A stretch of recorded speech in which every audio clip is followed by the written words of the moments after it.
All right, everybody, welcome on this Wednesday to our very first Golden Key Talks.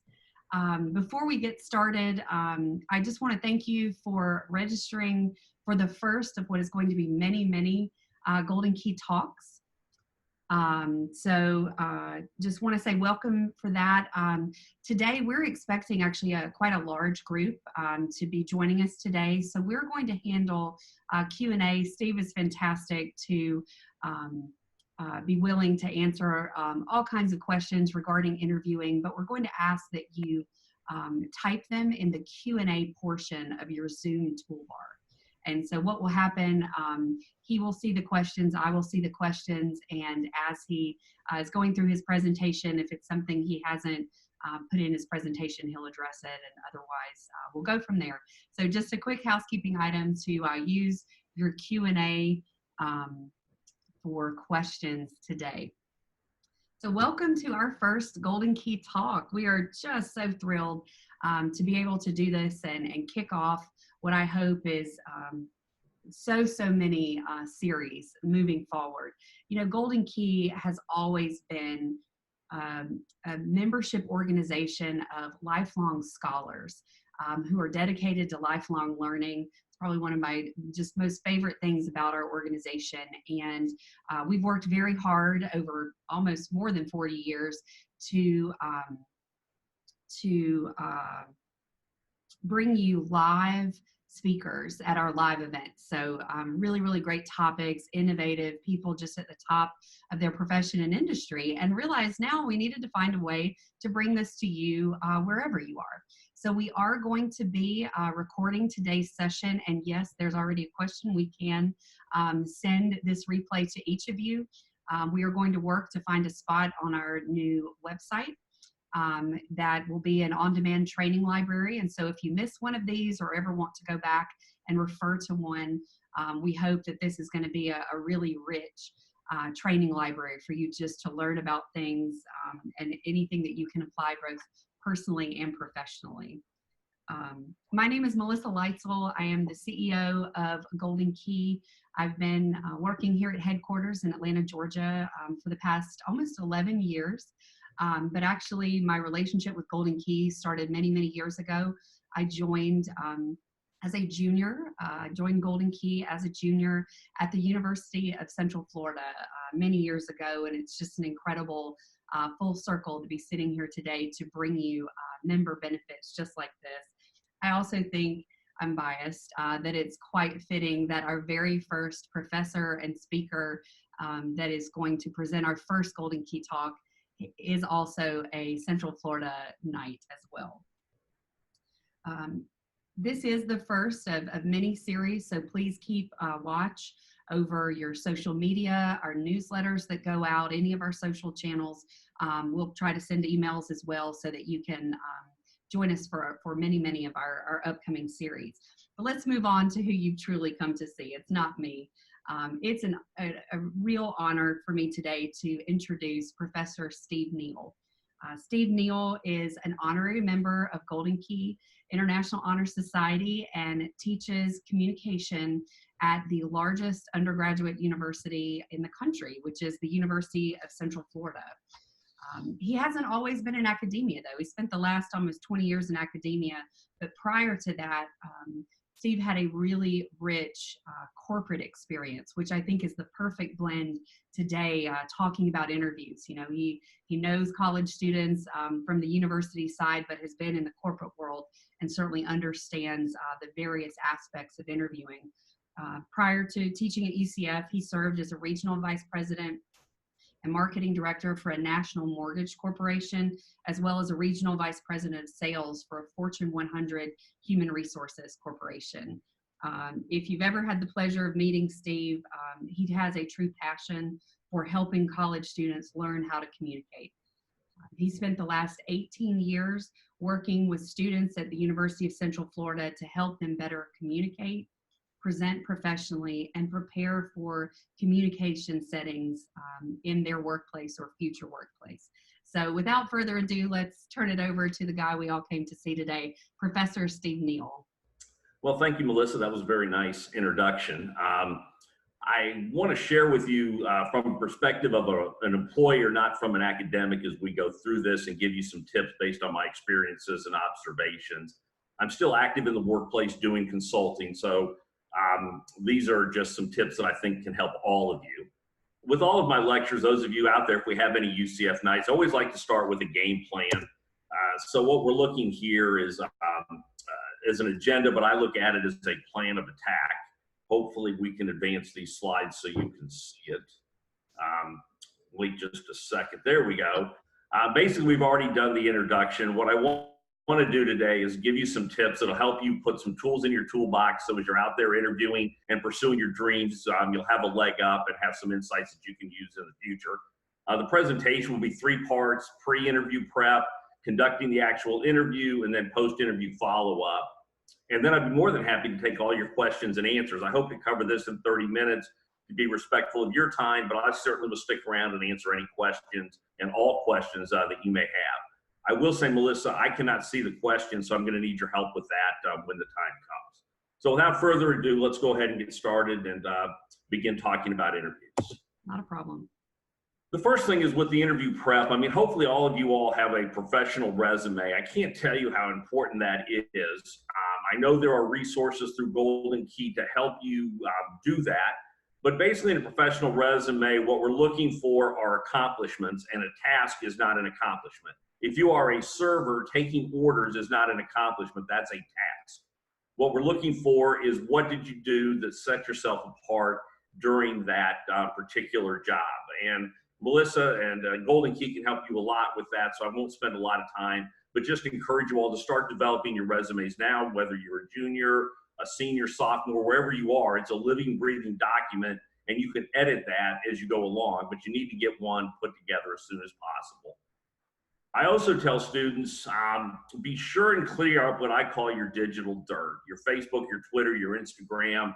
I know this seems a little bit old now, but we still see students who think because their Facebook is set to private, employers aren't going to see it. But the reality is we are. We can't ask for your login information. The federal government precludes us from doing that, and thank God that they do. But we will ask you before you leave an interview to friend somebody in HR or somebody in the company, and while you're driving home, we'll look at your Facebook pages.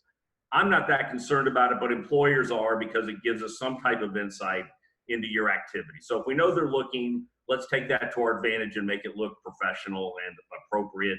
I don't think it has to be something your grandmother can see personally, but I don't think you want to have any provocative pictures or any kind of provocative tweets or anything that could be considered racist or inappropriate. I also encourage you to do a Google search, search your name, see what's out there. Employers are doing that, so you might as well find out what they know about you.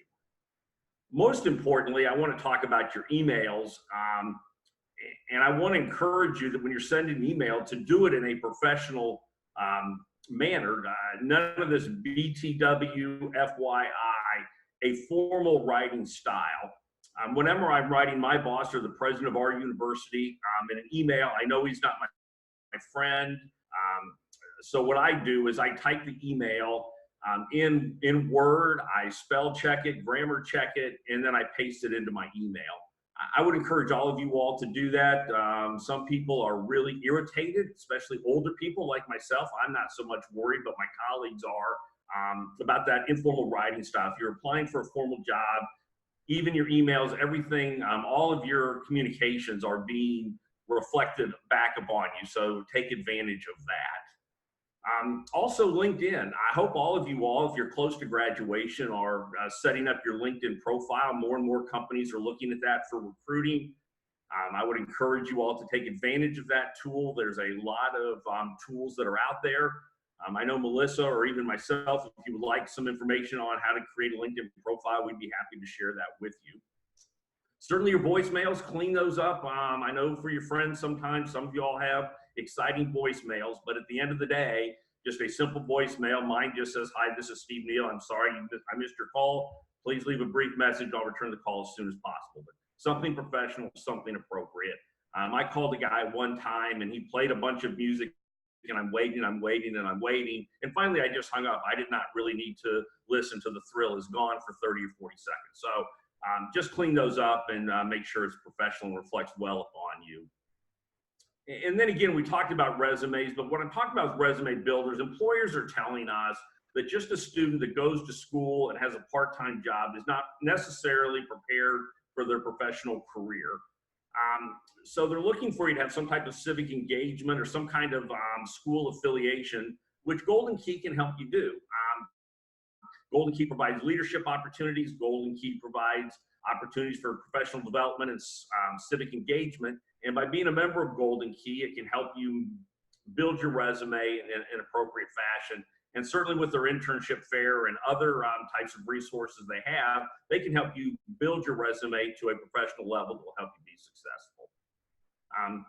The next thing I have on here is grades. There's always this idea, should grades be on my resume? I can't find a consensus within my colleagues, so I'll just give you my take on it. If grades don't matter, why are you working so hard to get good grades?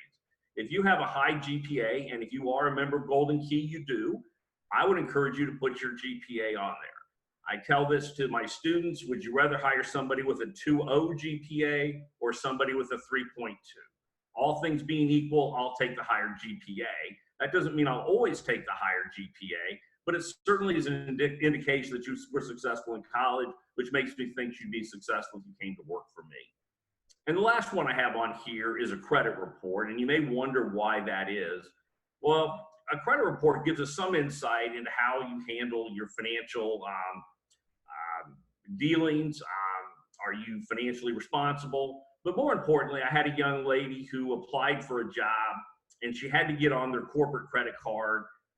She was going to make about $52,000 a year, travel around the country. She was so excited. But her credit report was not strong enough to allow her to be on their corporate American Express, and she would have to fund her own travel expenses on her own credit card, which she was unable to do, so she had to decline the job. So just to kind of be aware, there's a website called annualcreditreport.com. It's a website that's run in conjunction with the federal government and the 3 major credit bureaus, and you can look at that for free. It doesn't negatively impact your credit score.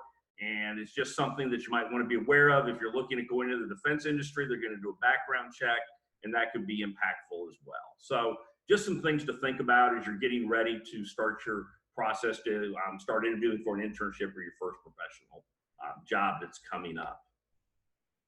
So those of you all that are getting ready to graduate or are getting ready to look for an internship, I would encourage you to start doing some research.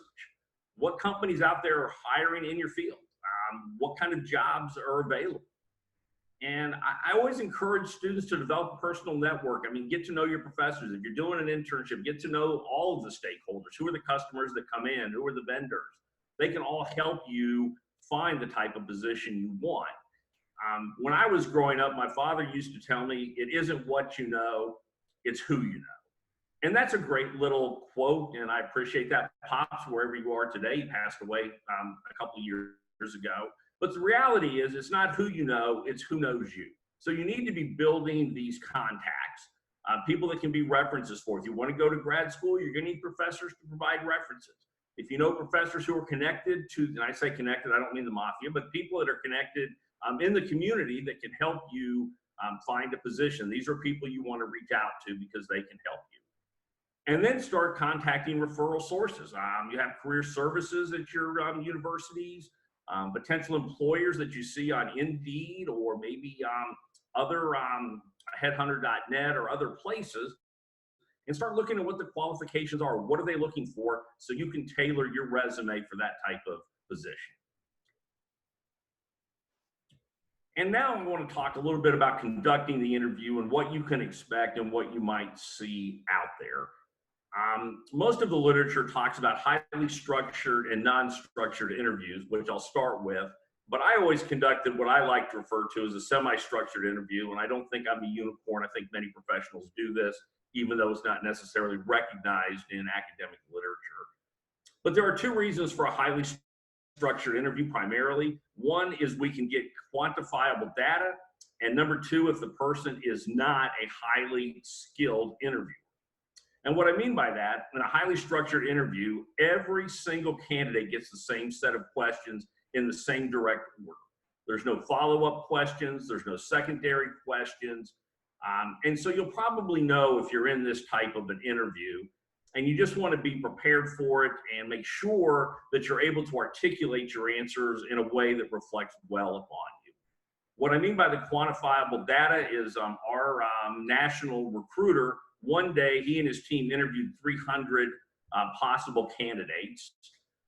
They asked them all the same 10 questions. They scored it on a scale of 1 to 5. If you scored a 30 or higher, you were given a follow-up interview. If you were 29 and lower, unfortunately, you were not going to get a job with our organization. So we did that because we had so many candidates and we had to find a way to filter them out. So when you see those, just be aware of them. Nothing to be concerned about, except for the fact you want to make sure you answer them as fully as possible to give yourself the best chance of getting a position. And then non-structured interviews are done by people who have a great deal of experience. And we would ask you a variety of questions. The interview could seem like a Jackson Pollock type of painting. Just it seems like paint splatters here and there. But traditionally, they'll be a little bit more organized than that. But you'll be able to tell that it's non-structured because of the follow-up questions, asking for additional information, making a connection with you, not being guided strictly by the structure. But myself, I like semi-structured interviews. I ask every candidate the same set of questions, 3 or 4 of those. But then depending on the position, depending on the qualifications, depending on a variety of factors, I may go in a different direction with more different types of questions. I've done literally thousands of employment interviews, and I don't want to be tied down by a structure. I want to build a rapport with the applicant, get to know them, and make sure I'm making an informed hire. So just kind of be aware of those different types of interviews, structures, and make sure that you're able to handle those in an appropriate manner. Phone interviews are being used more and more. I mean, strictly to be honest with you, for cost, we can do a phone interview. You apply online, you submit your resume, and we do a phone interview. Just a couple things with phone interviews these day and age. The only nonverbal communication you can communicate in a phone interview is your voice. Be sure that you're enthusiastic. I encourage people to smile because your voice is elevated. You know, I'm smiling, therefore I must be happy. Because the employer doesn't know that you're smiling. They don't know that you're leaning forward. They don't know that you're excited if you give them a flat affect and a monotone with your voice. So just realize that that's your opportunity to separate yourself by being a proactive and enthusiastic candidate. And I put Skype on here. That's probably a little old school, but we're talking about video messaging. I know FaceTime, Zoom, there's others that are out there, but just generically for Skype is why I put it there. Because we're seeing more of those, because now we can see you like you all can see me here today. It gives us a little bit more insight into who the individual is. If they tell you to dress professionally, dress professionally. We had a candidate one time that we were doing on a Skype interview. He had a coat and tie on. He looked really professional. One of my colleagues asked him to stand up, and when he did, he had on a pair of gym shorts. So he had on a suit and tie. I'm sorry, just a coat and tie, but just gym shorts. He didn't fully dress professionally. My colleague ended the interview and it cost him a job. So when they're talking about Skype interviews, they want you to be prepared as if it was a formal interview face-to-face. So if they tell you that, be sure you adhere to that. Don't take some shortcuts. Don't feel like, well, I want to be comfortable for the interview. They tell you to be professional, make sure you're dressed that way. And also make sure you're in a professional environment. In this day and age, they're going to check that out for you. And then panel interviews, what those have to do with are a group of people that are interviewing you. And I highly encourage you on panel interviews that you make eye contact with all the members. I've seen it many times in an interview, somebody asks a question, you focus solely on the person that asked the question. Everybody else says, who am I, a potted plant? Do they not care about my input and some of those things? And the last thing we're seeing now are behavioral interviews. They're more and more being done because we believe the best predictor of future performance is past behavior. So behavioral will ask you, tell me about a time, fill in the blank. If you're a server or or retail. Tell me about a time you had a customer who was difficult. And they're looking for the STAR approach. Tell me what the situation is, what tactics you considered, what actions you took, and then what was the response. And the response must always be positive. I don't care how bad the situation is, your employer or prospective employer is not going to know who that person is. So this is a chance to enhance romance, put it in its best light. I wouldn't say lying exactly, but if you're a server, you had a customer that was upset, you talked to your manager, you considered free desserts, you considered a gift certificate, a free cocktail. Those were the actions you took. You offered that to the customer, and the response is they left you a nice tip and thank you for an enjoyable experience. They understood that the kitchen was backed up or whatever it is. But you resolved the conflict, you handled the situation. That will show that you are a mature individual that can overcome objections and handle conflict. So again, just remember that they want you to describe the situation, the tactics you considered, the action you took, and the response should always be positive, a good outcome. So some little things to think about is when you're going to an interview is dress appropriately. The kind of guideline is dress for the job that you want. You don't always need to dress professionally if it's a more casual environment. So do some research, find out about the culture, and dress appropriately for the job that you're applying for. Every job that you apply for, know a little bit about the job and the organization. I said before, I always ask everybody a certain set of similar questions. And one of them I always want to know is, what do you know about my organization? And it can't be something they just happen to see on a website. Hopefully it goes a little deeper than that. And I'll ask them what most interests them about the job. So you'll be able to delineate yourself from the pack by being able to answer those questions. So do some research before you go in and be prepared for important questions. We're going to ask you, what are your strengths? What are your weaknesses? Where do you see yourself in 5 years?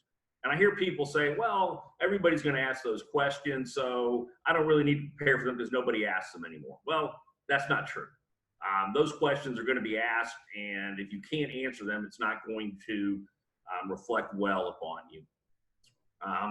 And when I say respond to the employer's needs, what I mean by that is whatever the job qualifications are, when they ask you what your strengths are what the job qualifies for. If you're an engineer, you might have a variety of skills, but if it says to be able to work in team environments, ability to communicate complicated concepts, then I would say, what are your strengths? I have the ability to work well in teams. I have the ability to communicate complicate ideas easily. And I'm an expert in whatever your field is or whatever things you need for electrical engineering. So you kind of get where I'm going with that. Whatever the job description is, that's what your strengths are. And that's what I mean by the employer's needs. And please be honest. You can enhance romance, that type of thing, but be honest. Don't tell somebody you relocated if you're not willing to. Don't lie about your GPA, because we're going to find out if it's a fact. We are going to know what that is. And always emphasize the positive. I'm going to talk about this a little bit more, but always be positive and upbeat. You know, this is not your therapist. This isn't a time to be cathartic. This is not the time to put out all of your weaknesses, what I call your dirty laundry. This is the time to, yes, acknowledge maybe you have a weakness, but always turn it into a positive. And we will work with some of those things as we go along. And we'll talk more about that in this section. So let's talk about the questions for a minute. This is one of my pet peeves in interviews. Open questions. I'll say to you, tell me a little bit about yourself. That's an open question, gives you a great deal of latitude in which to respond. It allows me to build a relationship with you during the interview. And a closed question is a yes or no, or a very limited response. Are you a college graduate? Yes or no. Are you a junior? Yes or no. I also could say, where did you go to college? Why did you, what is your major? So those are very closed questions. I might say, well, why did you choose your major? That's more of an open question. If I give you a closed question, what is your major? Don't tell me I majored in engineering because my father's an engineer. I've always had an interest. Well, hold on. What is your major? Just tell me, and if I want more information, I'll ask you. So be able to identify those questions and answer them in an appropriate way. Factual questions are verifiable forms of information. No latitude there. Are you a college graduate? Yes or no? We're going to find out. But if they ask you an opinion question, tell me a little bit about your education and whatever your university is. Don't tell them that the university stunk, my professors were awful, whatever that might be. Again, like I said, emphasize the positive. I had a quality education. My professors were knowledgeable. I had a lot of opportunities to interact with them. Or We had a lot of professional development. I was able to do internships. Even if you hate your university, even if you hate your professors, even if you think you chose the wrong major, in a job interview, be positive. And direct and indirect questions are ways to find out the same information and to cross-check you.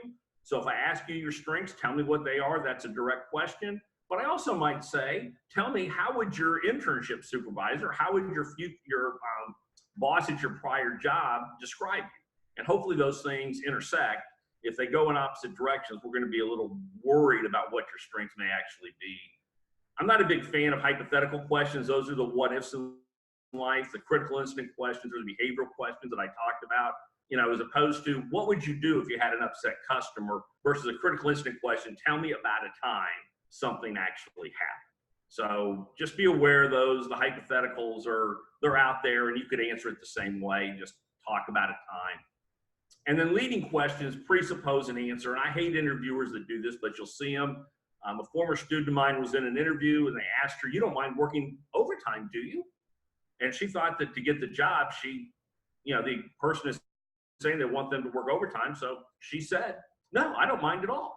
6 months later, we're working on her resume because she's working 60 hours a week every other Saturday, and she's absolutely miserable. And the employer said, well, I don't know why you're upset. I told you you'd be working overtime, but he never told her 60 hours and some of that. So be careful with those questions. They can catch you, and hopefully you won't get a lot of those. And here's some interviewers, some obligations of you. The interviewer is the employer asking questions. You are the interviewee. You are the applicant. And I encourage you to be on time. I actually tell my students, get there 5 minutes ahead of time. Do what I call the 30-second check. Make sure your sunglasses aren't on your head. Make sure your hair is in its place. If you're a gentleman, make sure that your tie is straight. You ladies, make sure that you're, not disheveled, that you're looking professional. Everything is neat and tidy.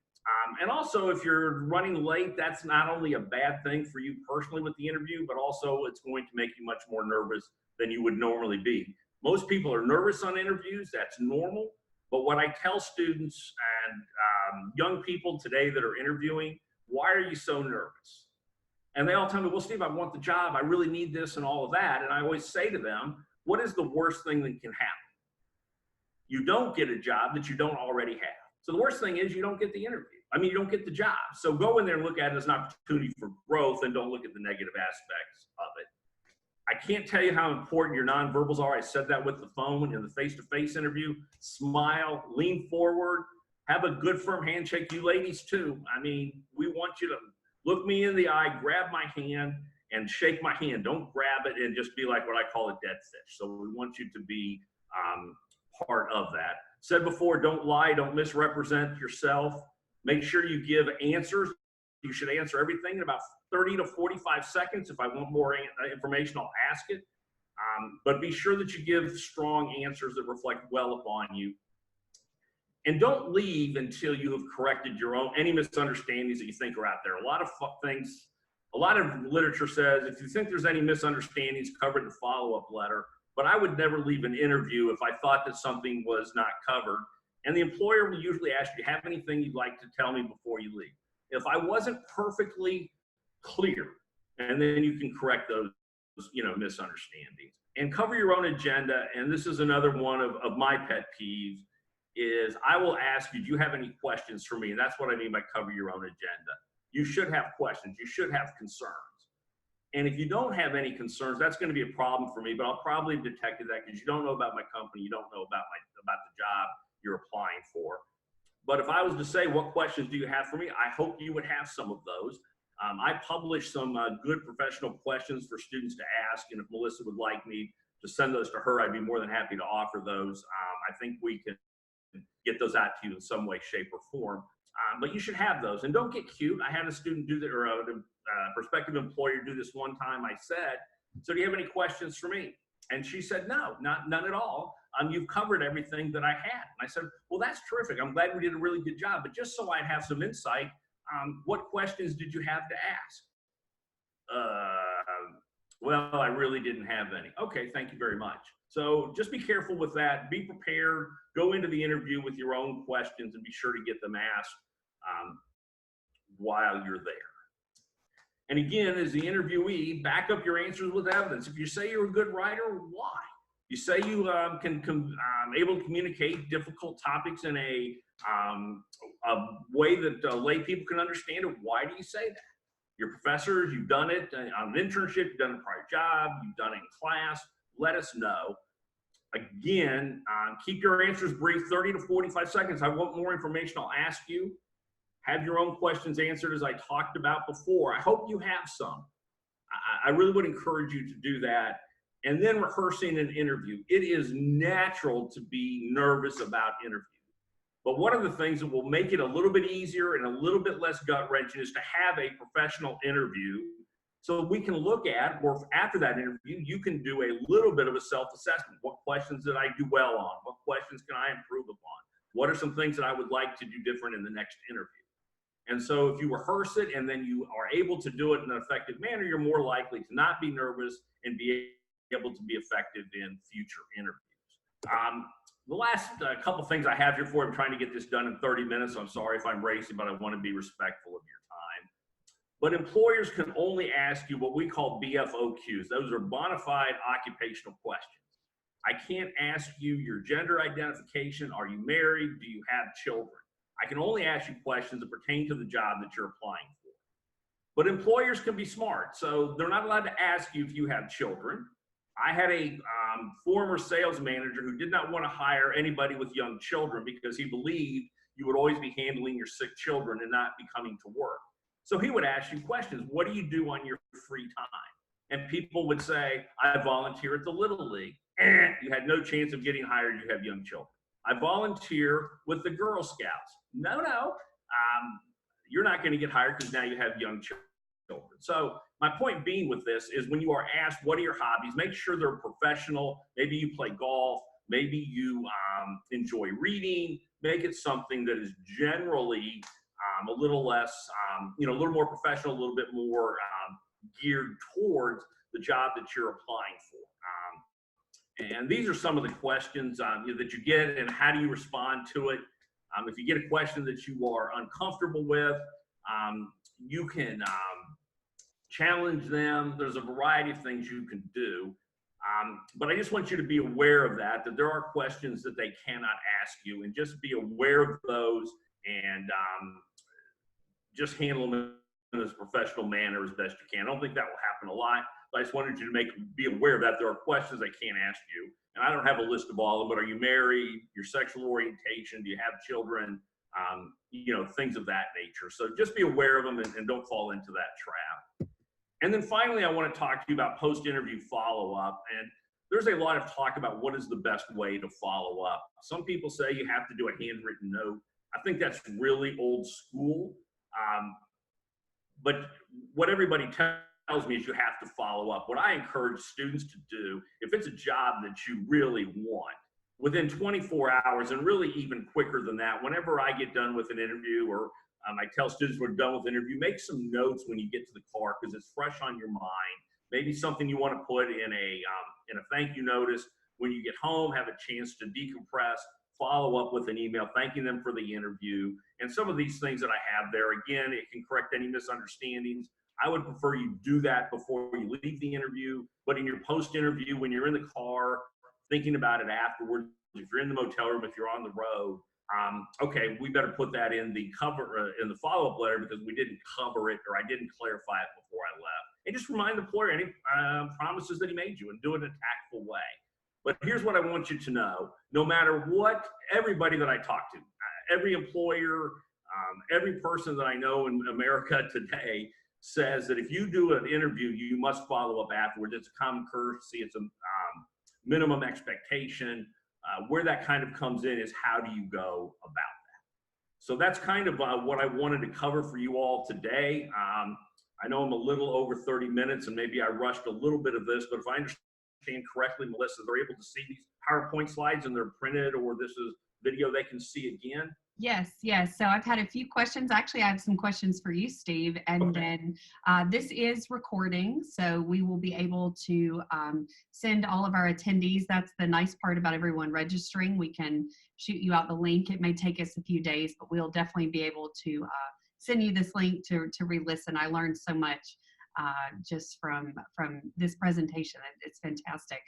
Steve, I have 4 or 5 questions. The first is, what advice, you mentioned this slightly, what advice do you have for those that are nervous and that's negatively impacted them before?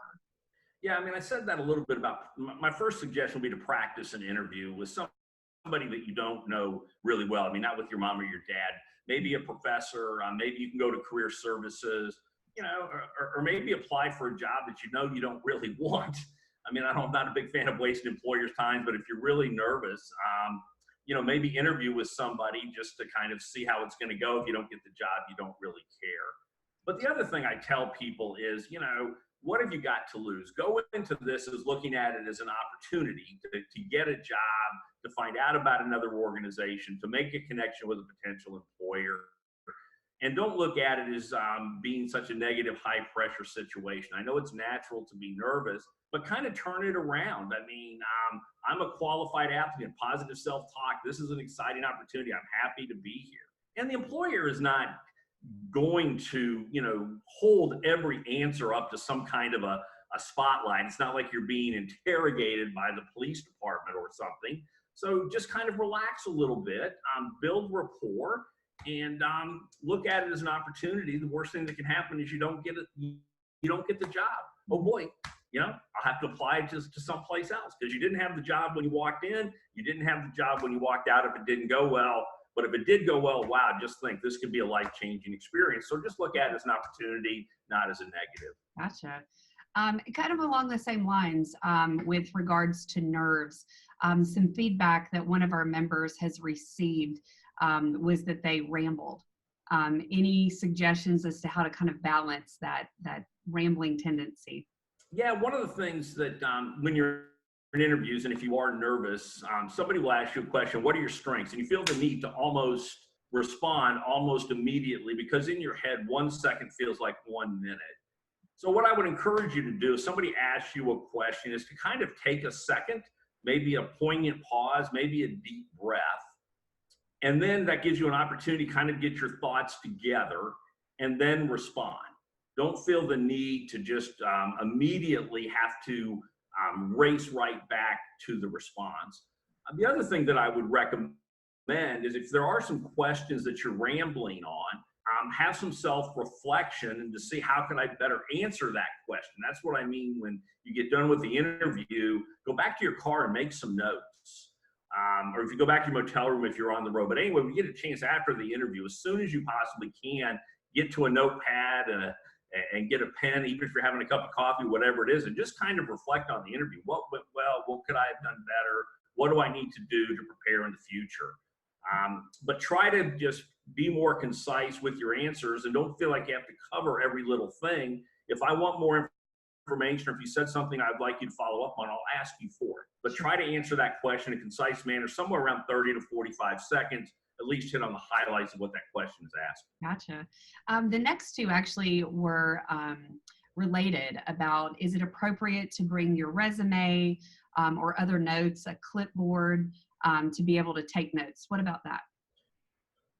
Well, I mean, there's a lot of different opinions on that. I certainly would encourage you to bring your resume. I mean, you may have applied online, but I didn't get a copy, so you're coming to interview with me, and if I ask you to have a copy of your resume and you don't, that's going to irritate me because now it's not going to be an effective resume. Now I've got to go find it. So my recommendation is to always bring your resume. If they want it, they'll ask for it. If they don't worry about it. Just keep it there.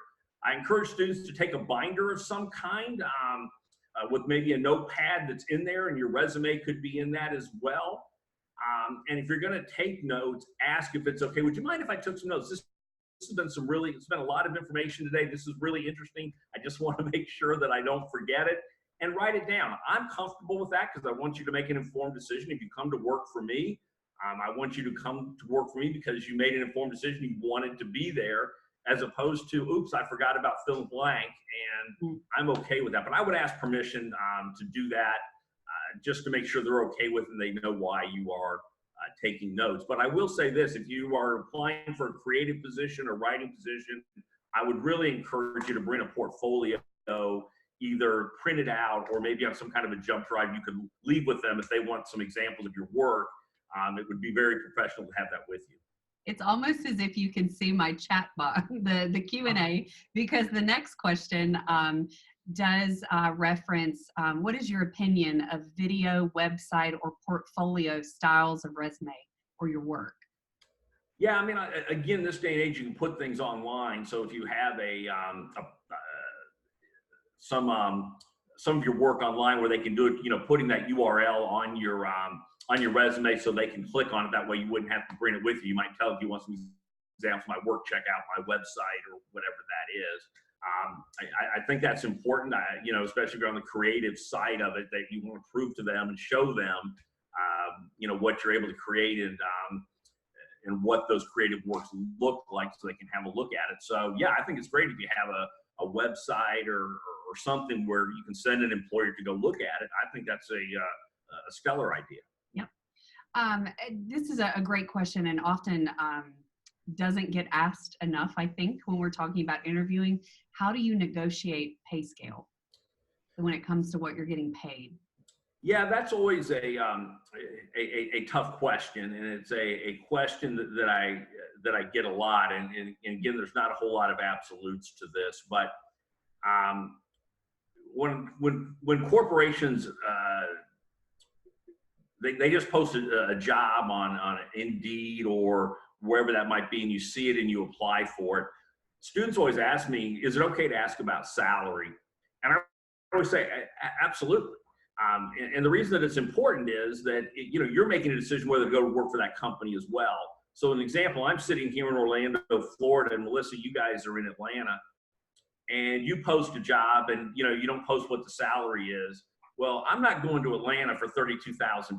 I'm not going to even go for the interview. So if the salary's not posted, I would ask, what does this position pay? And you would probably give me some kind of range, and then I can decide if I want to go further. So first and foremost, I do believe you should ask about salary if you don't know. And if they ask you, is salary important to you? I would say yes.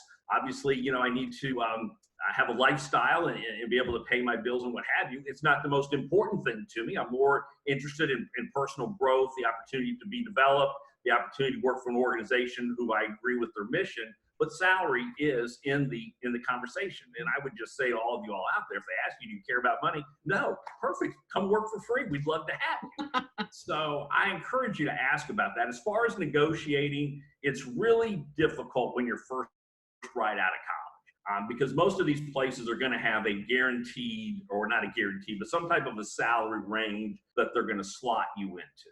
As you get on with your career and you start showing accomplishments and have a little bit more professional worth, you're able to negotiate that based on what your prior pay is.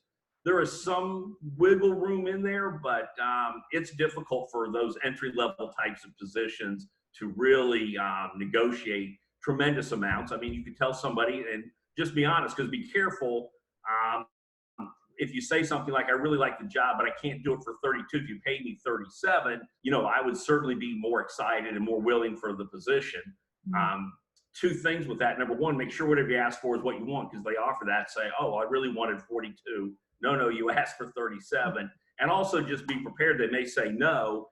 And at that point, be prepared that, then they may just rescind the offer. So there are some risks to that.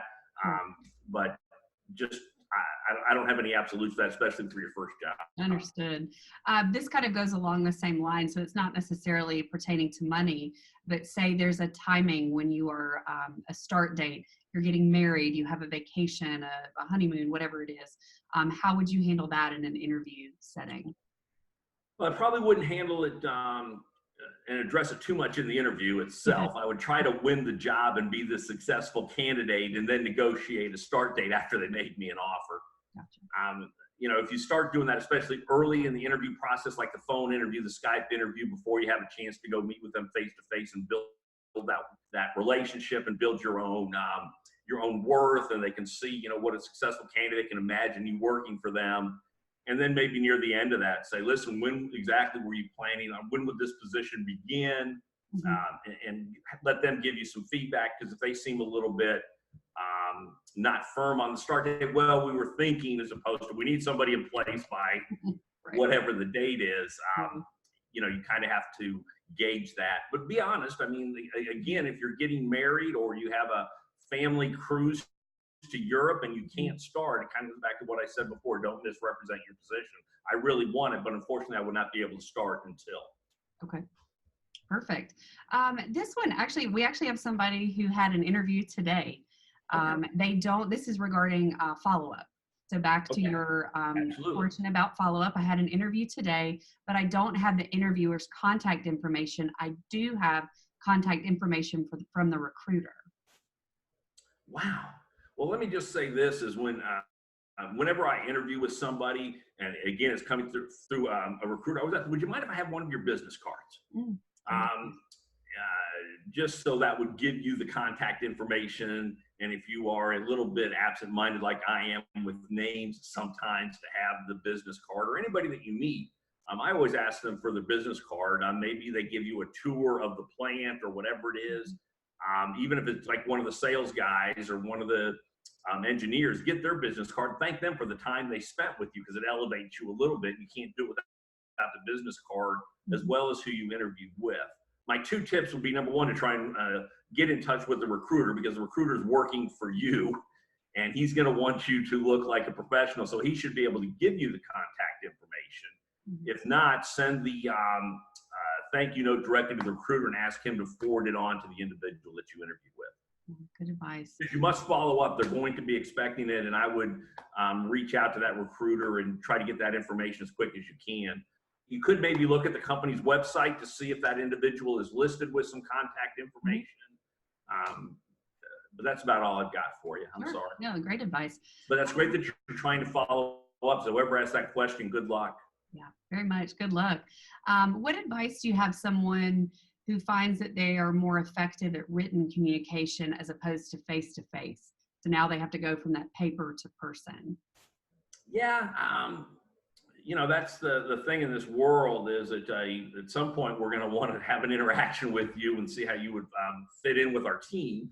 You know, one of the things is there's a lot of remote writing, freelance writing websites where you could just submit some writing samples, and the interview process is a little bit less, I guess invasive is the term that I'm looking for, because they're just looking at you doing some writing from them, not working, you know, in their organization, their culture.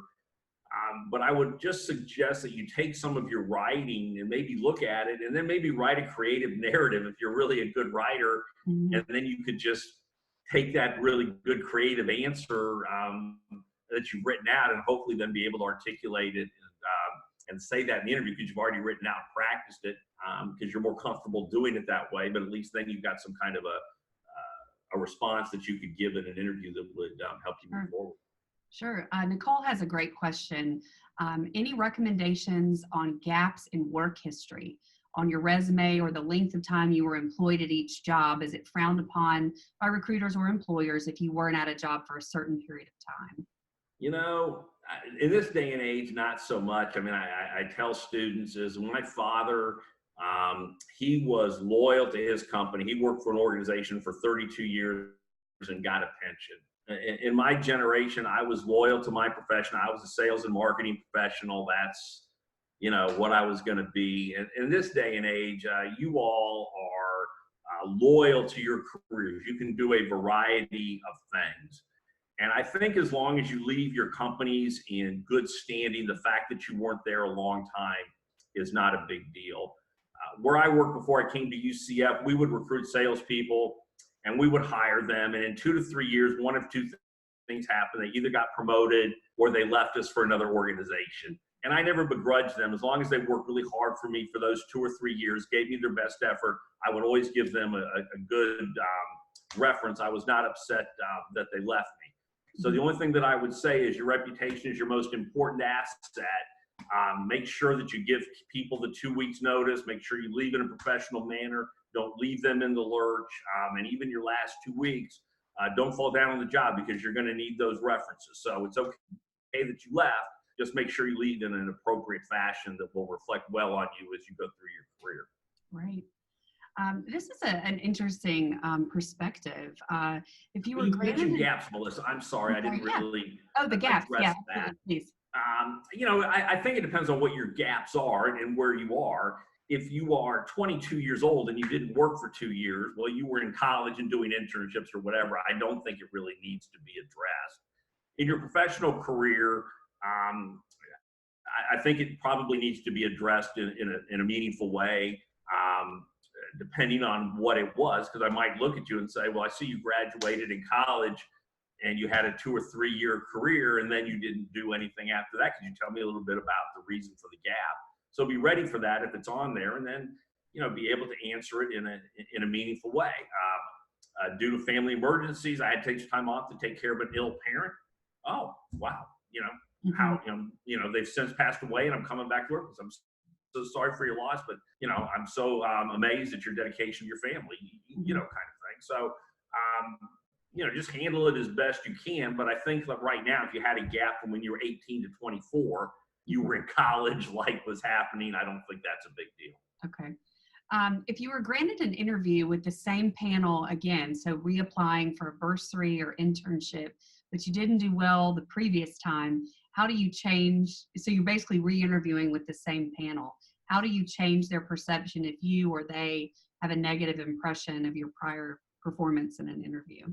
Well, my initial thought is if you did so bad, they wouldn't have asked you back. I think that's one thing I would say. Maybe you're being overly hard on yourself because if they asked you back, you must have done something right. Why else are you back? But you might thank them. Hey, I'm so glad to come back. I didn't feel like my last interview was my best. I look forward to the opportunity to talk to you further about the position and answering your questions in a more appropriate fashion than I did when I was here last time. But thank them for the opportunity. You're glad to be back, not like, oh my God, I can't believe you asked me back. I sucked so bad the first time. So, kind of address it. Hey, I'm really flattered and glad to be back. I've always wanted to work for your organization. I may not have been my first interview may not have been as well as I had hoped, but I'm looking forward to better answering your questions this time around. And thank you for the opportunity. Keep it positive, keep it upbeat. Very nice. Would you say that it's appropriate to ask employers about their employee retention rate? Yeah, I think that's okay. Especially you could have seen something on Glassdoor that there's a lot of turnover, and that would be a concern, especially if you're going to relocate. I mean, if I was going to go to Tampa and I come to Atlanta and I found out Golden Key had a 92% turnover ratio, 92 fail rate, only 8% retention, I'd be a little concerned about relocating. So I think that's certainly, appropriate to ask. Do you promote from within?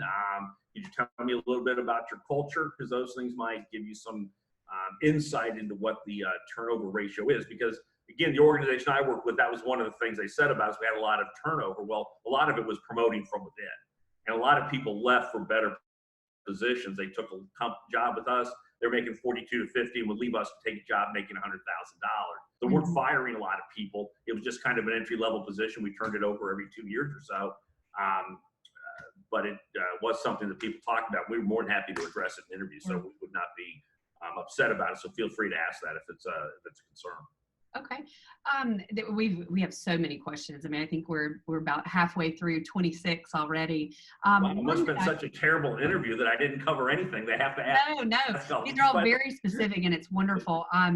Two of them, I think maybe if you could address a typical response, maybe to not only tell me about yourself, so what would you include, and then also the strengths and weaknesses, probably, a little bit of both. So give me examples. That's what I'm seeing from people. Give me an example of, tell me about yourself. Let me start with the strengths and weaknesses, and then I'll go to tell me about yourself. How's that? Okay, perfect. Whenever it's your strength, make sure it's positive. What I tell everybody is don't turn your strength into a weakness, turn your weakness into a strength.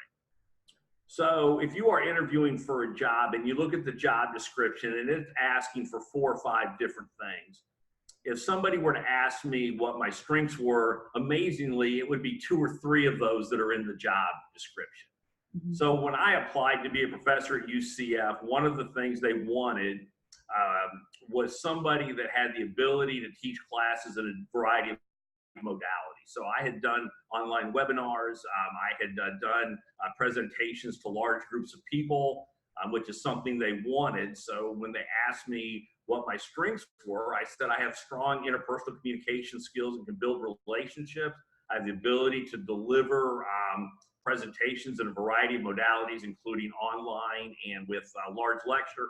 And I also have a strong background in applied theory and communication.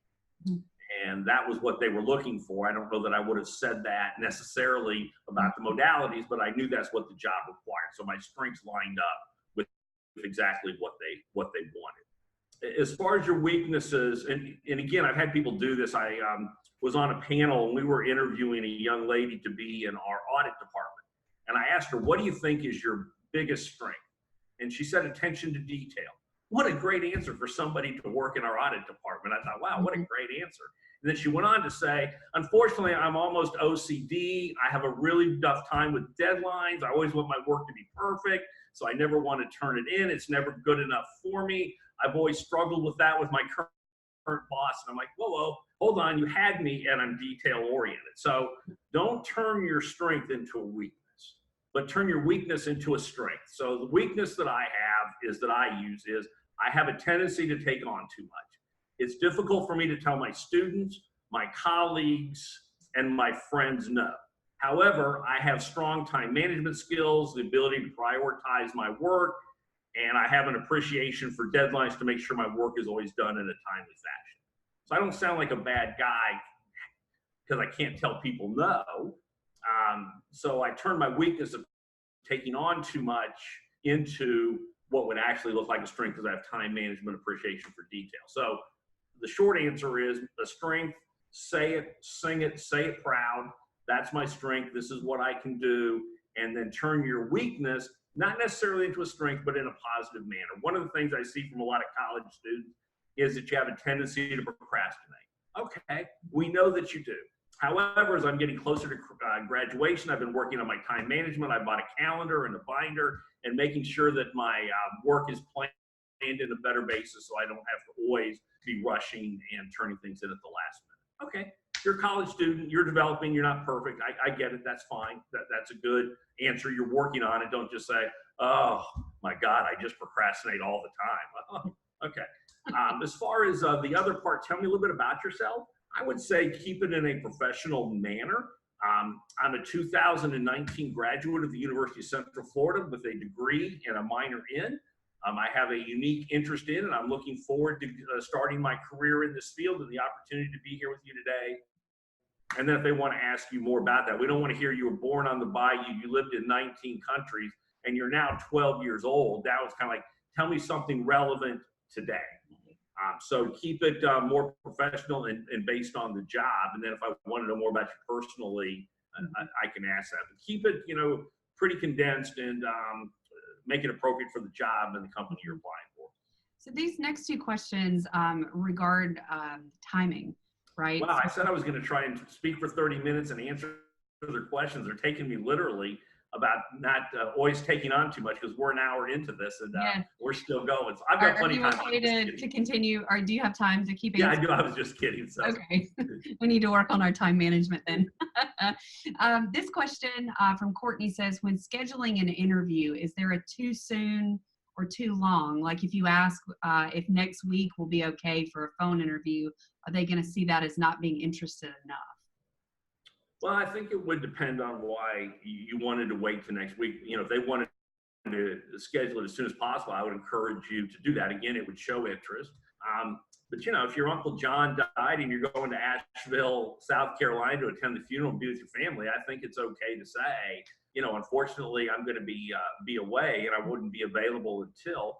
But if it's a phone interview, I'd encourage you. I mean, again, I know it's traumatic if you lose a loved one or something, but try and do that phone interview in appropriate basis. If you're going to a wedding or you're going someplace, you can find 30 minutes to get to a phone and handle the interview. I would encourage you to do that. But if you're not able to, you can't. So you just do the best you can with it.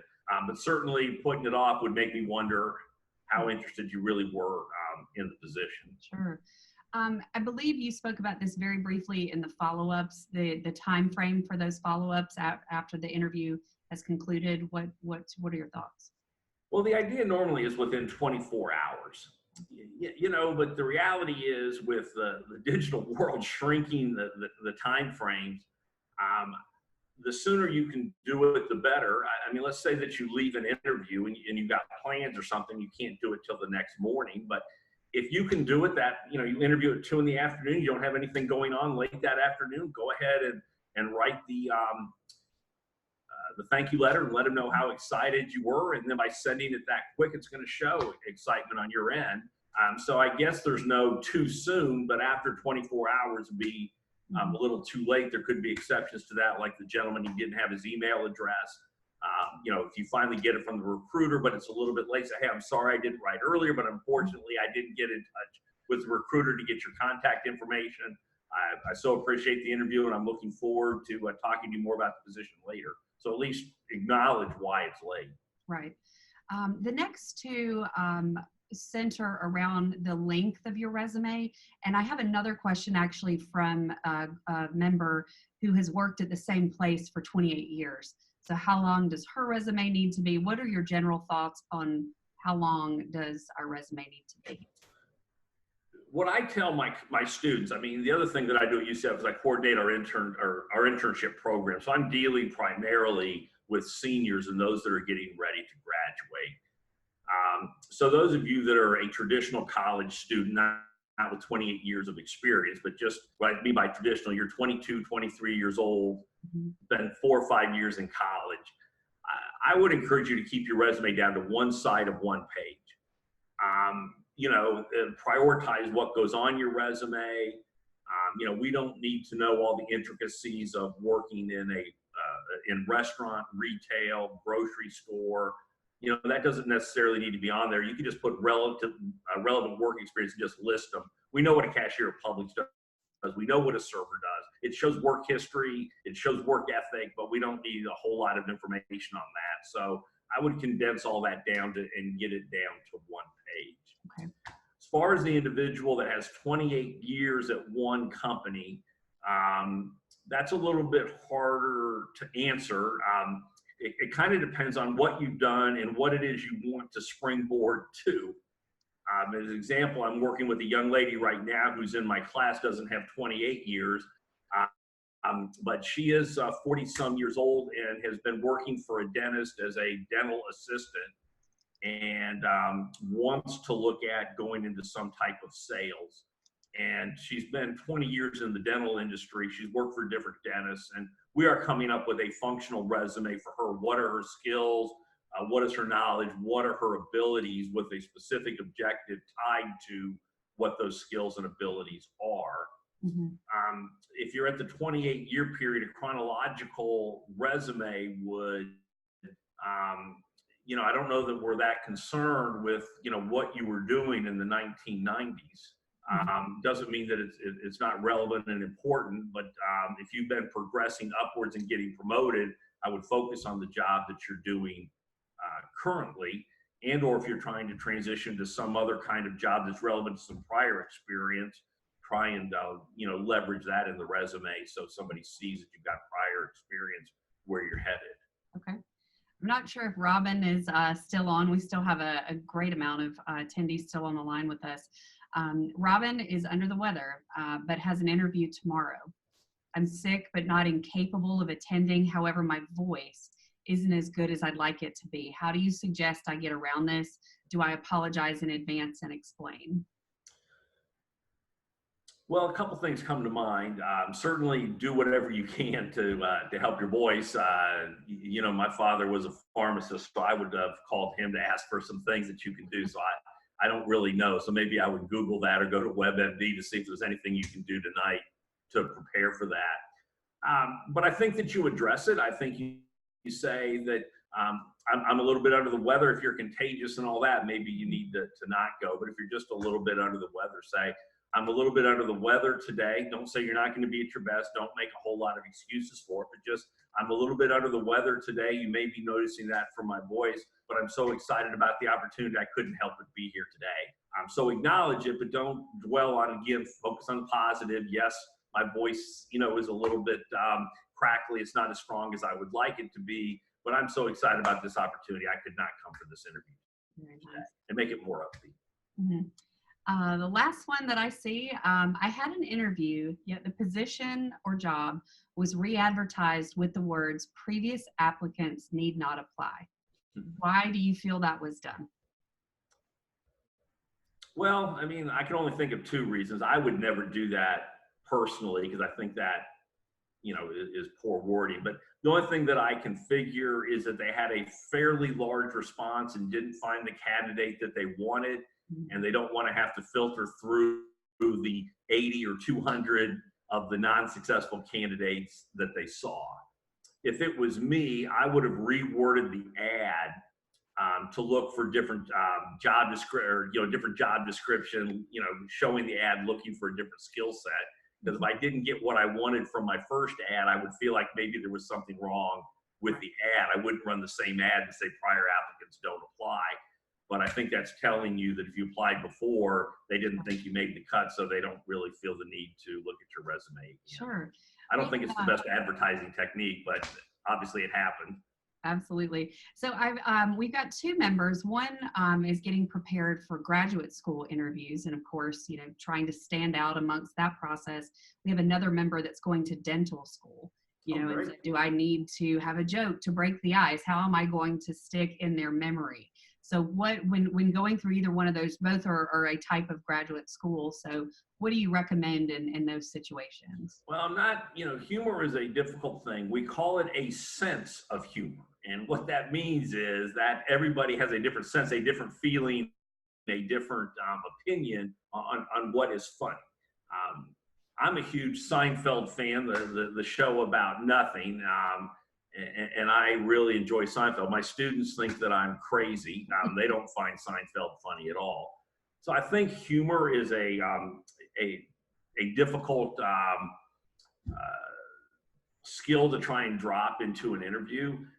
I think just being positive and upbeat, showing genuine understanding of the school that you're applying for. So if you're applying for grad school, what do you know about the school? What do you know about the program? What do you know about some of the faculty? I mean, if you were interviewing with me for our grad school, you can go online and look at my bio and find out some information about me. And I would try to make that connection in the interview. One of the things I'm interested in interviewing with you, Professor Neel, is I, like you, enjoy running. I see that you run 12 or 15 miles a week. Well, I just ran a half marathon, and maybe we would make a connection over our similarities. I prefer to do that than have some kind of predetermined joke prepared to break the ice. I think I would just show my knowledge of the school and the program that you're applying for. Sure. I know you've worked extensively with honors students there at Central Florida and those applying for prestigious scholarships, and that's different than a job interview, but it is still an interview process. We have a member who has an interview in the next couple of weeks for a scholarship nomination. Seeing that it's not exactly the same thing, do you have any different tips or anything to approach that differently? Well, I mean, the best that I could probably bring to you is that I did a mock interview with a student who was a finalist for a Rhodes Scholarship from UCF.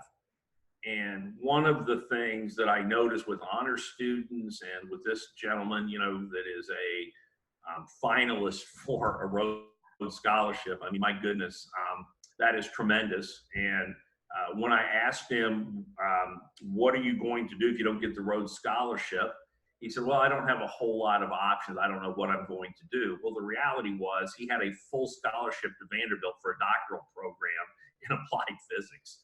I mean, the guy was overly, brilliant. But one of the things that we see is you have a hard time talking about your accomplishments and what you've done. If you are a finalist for a scholarship or something prestigious, you're a finalist because you've done a great deal. Mm-hmm. And B, it's not bragging if it's fact. And what I see with students on the honors, what separates you from the rest? Well, I'm not that much different than my fellow students. Oh, yes, you are. You've done research. You have a high GPA. So if you're applying for that scholarship, it's not bragging if it's fact. So be sure that you put out there genuinely, what the really great stuff is that you've done. That has qualified you to be there. Don't back off from it. Don't be ashamed of it. shame's probably too strong a word, but some people think that they're bragging on themselves and they don't want to seem cocky or conceited. That's the feedback that I get from honor students, and I constantly have to get them to understand that they are different, they are special, and what their accomplishments are really truly praiseworthy. Absolutely. Well, that seems to be all of the questions that we've had. Do you have any just kind of final thoughts for our group? I don't really have any thoughts. I just appreciate the time to talk with you all. I mean, I think that having a better understanding of the interview process will set you apart. Again, try to take the tension down a notch. Look at it as an opportunity, not as a daunting task that you have to go through, and just look at it as part of the growth process and part of the chain of life of what you will go through, and just wish them all the best as Golden Key members. You guys are among the best, and just be sure that you remember that when you're interviewing. Wonderful. Thank you so much, Steve. I just can't tell you how much we appreciate, one, you being willing to host our very first Golden Key Talks on a subject that we knew had so much interest from our members. To everyone there that has attended, thank you so much for taking time out of your day. This is going to be the first of many talks on subjects and areas. If you have thoughts and ideas, please email us in the chat. I'm actually going to write in my email address here. It's mleitzel@goldenkey.org, mleitzel@goldenkey.org. If you have some ideas and some subject matter that you would like us to cover, the sky's the limit. Please let us know. Our next one is scheduled for the 8th of November. I believe that's a Friday. You'll see that advertised on social media via our newsletter and email as well. Public Speaking 101 will be our next one. So that's also, Steve, we could have just asked you right back. JC, is JC doing that? Yes, JC Popple, yes. So there's a colleague actually. She will do a great job. She's a colleague, and if you're interested in improving your public speaking, I would encourage all of you all to tune in and listen to JC, because she can certainly help you. Yeah, absolutely. Well, thank you, everyone. We wish you the best in the rest of your week. I know we're in the middle of an intense fall semester, so all the best to you if you are still attending university, and for the rest of us that are coming to work every day and just staring down at the last quarter. So thank you to everyone, and we look forward to welcoming you on our next presentation. Take care, everybody. Goodbye. Bye-bye.